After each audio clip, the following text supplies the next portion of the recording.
Very good morning friends. आज हम एक और इंटरेस्टिंग केस देखते हैं। ये आर्टिकेरिया का केस है, जो एक 45-46 ईयर ओल्ड मेल पेशेंट जो 2 साल पहले मेरे से कांटेक्ट किया था इनने। तो इनके साथ क्या हो रहा है कि इनको आर्टिकेरिया का प्रॉब्लम है। पूरी बॉडी में अच्छे मोटे मोटे चकत्ते आते हैं और उन्हें बताया कि इसके साथ मुझे घबराहट होती है। और जब वो आए तो अपने कपड़े उतार के दिखाए उनने, मोबाइल में पिक दिखाया कि ऐसा ऐसा होता है। और ये सुबह से ज़्यादा रहता है, इवनिंग की तरफ कम हो जाता है।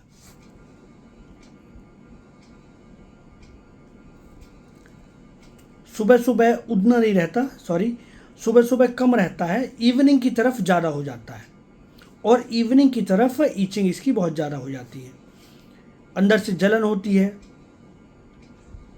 और उधर ऐसे ऐसे करके बताया कि इधर रेट्रोस्टर्नल बर्निंग होती है उसको, मतलब एसिडिटी बनती है, गैस भी बनती है। ये सब तकलीफ उसने बताई। तो मैंने पूछा इसके लिए आपने क्या किया, तो बोला कि एलोपैथी दवाइयाँ लिया और 1 महीने 2 महीने लिया, लेकिन आराम नहीं हुआ तो मैंने इसको बंद कर दिया। 1 मंथ से दवाइयाँ बंद हैं। कमर में दर्द होने लगता था, किडनी को असर ना करे, गैस बनती थी, इसलिए मैंने दवा छोड़ दी। और जब तक ठीक रहता था, जब तक दवाई खाते थे तब तक ये ठीक रहता था। तो फिर मेरा एक कज़न ब्रदर है, उसका भी मैं केस पोस्ट करूँगा। तो उसको भी बहुत ज़बरदस्त आर्टिकेरिया था, हैवी आर्टिकेरिया था उसको, ठीक है। तो इवन एंजो न्यूरोटिक एडिमा भी होता था उसको, तो वो ठीक हुआ था। तो उसने इस पेशेंट को बताया, तो उसने बोला कि उसका ठीक हुआ है, उसको भी वही समस्या थी। तो मेरे कज़न ब्रदर ने बताया, इसलिए मैं आपके पास आया हूँ। तो मैंने कहा और क्या होता है, बोला खुजली बहुत ज़बरदस्त होती है। तो ये एक्चुअली वो कारपेंटर है, तो कारपेंटर का भी काम करता है। तो इसने बोला डस्ट का काम किया है, लगता है उसकी वजह से तो नहीं हो रहा है, इसीलिए मैंने काम पर भी जाना बंद कर दिया, लेकिन ये तो अभी भी हो रहा है। तो मुझे समझ में नहीं आ रहा है क्यों हो रहा है। लोग बोलते हैं कि गैस से होता है, लीवर में कोई प्रॉब्लम है इसलिए ऐसा होता है, ये ऐसा लोग कहते हैं। बट मैं कुछ ज़्यादा नहीं सोचता, जैसा चल रहा है चल रहा है। तो फिर मैंने कहा कि अभी आपको क्यों क्यों मन में आया कि इलाज लेना चाहिए होम्योपैथी से। बोला कि अभी बहुत ज़्यादा जलन होती है, अभी उस दिन तो बहुत ज़्यादा ही हो गई, इसलिए मैंने उसको पूछा तो उसने बताया कि आप यहाँ मेरे पास आके इलाज लो, ठीक है। तो मैंने कहा कि और क्या होता है आपको। बोला जब ये होता आर्टिकेरिया होता तो जलन होती है, ईचिंग होती है, घबराहट होती है, ऐसा लगता है जैसे चींटियाँ काट रही हों, काटने जैसा लगता है, बार बार वहीं दिमाग जाता है, काम में भी मन नहीं लगता। तो मैंने कहा क्यों। तो पेशेंट ने बोला तकलीफ होगी तो किसको काम में मन लगेगा, इसलिए तो आपके यहाँ आए हैं कि आप इलाज कीजिए और देखते हैं क्या होता है, ठीक है। तो मैंने कहा और आपने क्या किया इसके लिए। तो बोला मैं पूरा परहेज कर रहा हूँ, चावल बंद कर दिया है क्योंकि उसको खाने से ज़्यादा होता था, और डॉक्टर ने जो जो बोला खाने पीने की चीज़ों, मैंने वो सारी चीज़ें बंद कर दी हैं, लेकिन फिर भी ये आर्टिकेरिया ठीक नहीं हो रहा है, बना हुआ है। तो मैंने पूछा मन में और क्या हो रहा है। तो पेशेंट ने बोला मन में चिंता हो रही है कि ये ठीक क्यों नहीं हो रहा। मेरे तो डस्ट का काम ही है, काम कैसे करूँगा। और डॉक्टर से बोलते हैं आपको डस्ट से तो दूर रहना पड़ेगा क्योंकि एलर्जी है, तो मैं कैसे काम करूँगा फिर। तो मैंने कहा आपको क्या लग रहा है क्यों हो रहा है। तो पेशेंट ने बोला अब पेट से हो रहा है कि डस्ट से हो रहा है, कि कैसे हो रहा है ये आप ही समझ सकते हैं, बट ये ठीक नहीं हो रहा है, मैं बहुत परेशान हो गया हूँ। तो ये जो केस है इसको अपन को समझना होगा, ठीक है। तो इस केस में देखिए आप, पेशेंट क्या रिएक्शन है, क्या एडाप्टेशन है और क्या बात कर रहा है। तो जब आप इस केस के लिए रूब्रिक ढूंढेंगे, पेशेंट के वर्जन को समझेंगे, पेशेंट की सिचुएशन को समझेंगे, तो आपको समझेगा कि इसमें हमको क्या क्या रूब्रिक लगाने हैं। तो आइए देखते हैं हम इस केस में हमने क्या क्या रूब्रिक लिए थे और इस केस को कैसे एनालाइज किया था।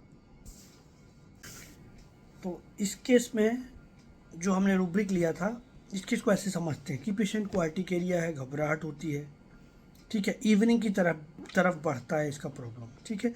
और पेशेंट ने क्या बोला कि सबसे ज़्यादा प्रॉब्लम कि ये क्यों हो रहा है मुझे समझ में नहीं आ रहा है।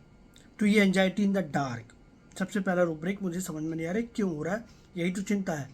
और देखिए आप पेशेंट क्या बोलता है, आपके पास इसीलिए तो आए हैं कि ठीक करना है, बट देखते हैं। तो इसका मतलब वो पेशेंट श्योर नहीं कि आपके पास ये ठीक होगा कि नहीं होगा, तो ये डाउटफुल रिकवरी है आप। और पेशेंट ने क्या कहा कि वो दवाइयाँ नुकसान कर रही थी इसलिए मैंने बंद कर दिया। तो ऑब्जेक्टिव रीजनेबल, सीधा सीधा रूब्रिक, काम करने की इच्छा नहीं होती, काम करने में मन नहीं लगता, तो बिजनेस एवर्जन, ठीक है। और कितना सावधानी बरत रहा है, चावल नहीं खा रहा है, जो पेशेंट, जो डॉक्टर ने बोला वो सारी चीज़ें परहेज कर रहा है, तो इसको बोलते हैं केयरफुलनेस। और उसने बोला आप देखिए आपको करना जो करना है, ठीक है। तो ये carried, desire to be carried. अभी ये सारे रूब्रिक्स लगाएंगे तो अकेला रेमेडी आता है आपके पास पल्सेटिला। तो पल्सेटिला देने से उसका 3 डोज दिया था। नेक्स्ट वीक उसका थोड़ा थोड़ा सा बेटर हो गया था अर्टिकेरिया, फिर गैस टोटल बंद हो गई थी, जलन बंद हो गई थी। उसके बाद 1 वीक बाद उसको मैंने सीधा 200 का ही डोज रिपीट किया। उसके बाद वो पेशेंट टोटली अर्टिकेरिया ख़त्म हो गया उसका। तो ये जो छोटे छोटे से केसेस हैं ये हमारी होम्योपैथी को बढ़ावा देते हैं, ठीक है। तो ये 1 साल से उसको अर्टिकेरिया हो रहा था, ये अर्टिकेरिया 1 साल से ठीक हो गया। तो अभी इसमें बहुत सारे दिमाग में आ सकते हैं कि ये कम्युनिकेटिव, ठीक है, ये कम्युनिकेटिव, तो अभी ये फास्फोरस के बहुत क्लोज होता है। यदि कम्युनिकेटिव आप मिलाते हैं, एंजाइटी इन द डार्क मिलाते हैं, तो ये फास्फोरस की तरफ चला जाता पेशेंट। बट ऑब्जेक्टिव रीजनेबल बहुत इंपॉर्टेंट था, और business aversion, carry desire, anxiety in the dark, तो आपको टोटलिटी मिलानी है, फिर जो भी मेडिसिन आए आपको देना है, ठीक है। तो ये सिंपल केस था अर्टिकेरिया का। तो या urticaria of course difficult to treat, बहुत दिक्कत होता है अर्टिकेरिया को ट्रीट करने में। हाइपर सेंसिटिविटी रिएक्शन है, एलर्जिक रिएक्शन है, ठीक है। और देखिए आपका इसका जो मॉडलिटीज़ था वो भी इवनिंग की तरफ बढ़ता, तो पल्सेटिला का इवनिंग एग्रावेशन एक जनरल रूब्रिक है, ठीक है। तो आप इस तरीके से पल्सेटिला को यूज़ कर सकते हैं। पल्सेटिला वैसे भी बहुत कॉमन रेमेडी है। आप आए दिन पल्सेटिला के पेशेंट्स देखेंगे, बच्चों के केसेस में पल्सेटिला बहुत काम की रेमेडी है। और ये पल्सेटिला आपकी ब्रेड एंड बटर रेमेडी है। तो इस रेमेडी को आपको मिस नहीं होना चाहिए। आपके क्लिनिक से बच्चे आते हैं, बच्चों में जस्ट आप क्विकली प्रिस्क्राइब कर सकते हैं बच्चों के केसेस में पल्सेटिला।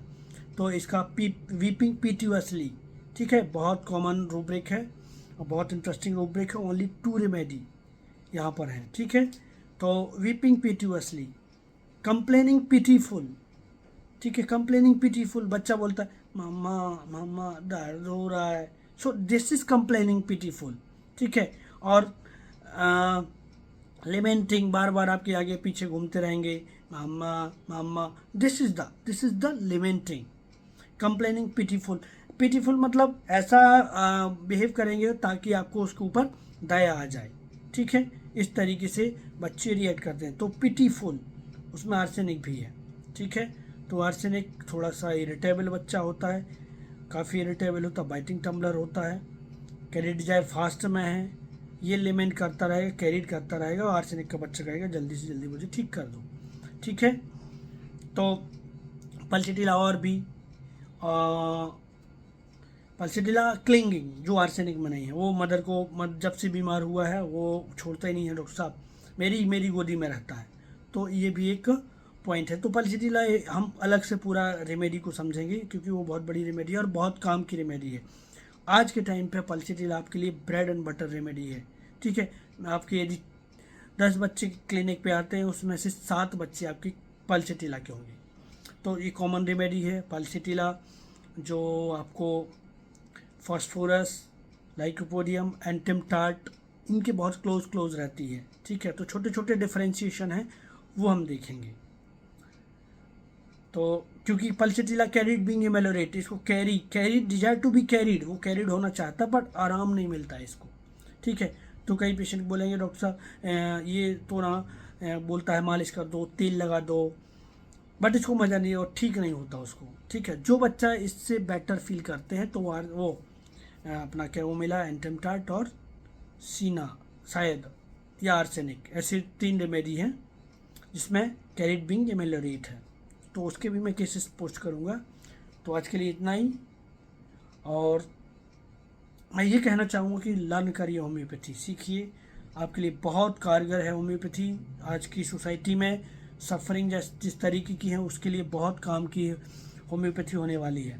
क्योंकि आजकल अभी देखिए बीमारियां ठीक ही नहीं होती, एलर्जिक बच्चों में एलर्जीज ठीक ही नहीं होता, तो पेरेंट्स क्या करें, कितना एलोपैथी मेडिसिन लें, तो फाइनली फिर आपको ही अप्रोच करते हैं। तो बी प्रिपेयर, आप तैयार रहिए, पेशेंट तो आ ही जाएगा, डोंट वरी। और फिर आपकी रिस्पॉन्सिबिलिटी कि आपको पेशेंट को हैंडल कैसे करना है। तो वो बहुत ट्रस्ट के साथ आते हैं, बहुत होप के साथ आते हैं, तो दे शुड नॉट डिसअपॉइंटेड। ठीक है, तो ये आपकी जिम्मेदारी है, आप तैयार रहिए। तो लर्न करिए होम्योपैथी और अप्लाई करिए। Thank you, thanks for watching.